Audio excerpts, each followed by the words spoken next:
இது டே 14 ஆல்சோ என்னோட follicular ஸ்டடியோட continuation. அப்புறம் டிஎம்ல கேட்டிருந்தாங்க ஃபாலிகுலர் ஸ்டடி பண்ணால் பெயின் இருக்குமா அப்படின்னு சொல்லிட்டு.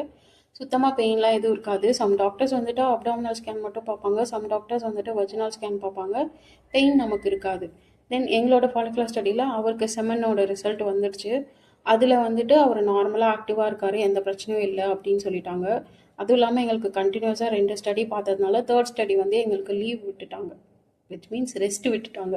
நீங்கள் நேச்சுரலாக ட்ரை பண்ணுங்க அப்படின்னு சொல்லிட்டு.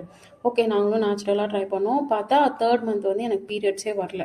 சரி, பீரியட்ஸ் வரல அப்படின்னு சொல்லிட்டு ஹாஸ்பிட்டல் போகலான்னு போனால் ஹஸ்பண்ட் வீட்டு சைடு இன்னொரு ட்விஸ்ட் என்ன அப்படின்னா, நீங்கள் 3 மாதமாக ஒரு டாக்டர் பார்த்தீங்க, எந்த ரிசல்ட்டும் இல்லை, எந்த இம்ப்ரூவ்மெண்ட்டும் இல்லை, நாங்கள் சொல்கிற டாக்டர்கிட்ட போங்க அப்படின்னாங்க. சரி சொல்லிட்டு அவங்க சொன்ன டாக்டர்கிட்ட போனால் அவங்களும் சேம் அதே ப்ரொசீஜர். ஃபஸ்ட்டு பீரியட்ஸ் வர்றதுக்காண்டி டேப்லெட், அதுக்கப்புறம் ஃபாலிகுலர் ஸ்டடி ஸ்டார்ட் பண்ணுறதுக்காக எக் க்ரோத்துக்கு டேப்லெட் கொடுத்து அமுச்சு விட்டாங்க.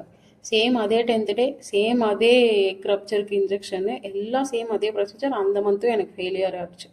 அப்புறம் டாக்டர் வந்துட்டு என்ன சொன்னாங்க அப்படின்னா, ஹெச்எஸ்டி டெஸ்ட் பார்த்துடலாம், டியூப்பில் பிளாக் இருக்கா அப்படின்னு சொல்லிட்டு சொன்னாங்க. ஓகே, நான் அது வந்து நெக்ஸ்ட் வீடியோவில் சொல்கிறேன்.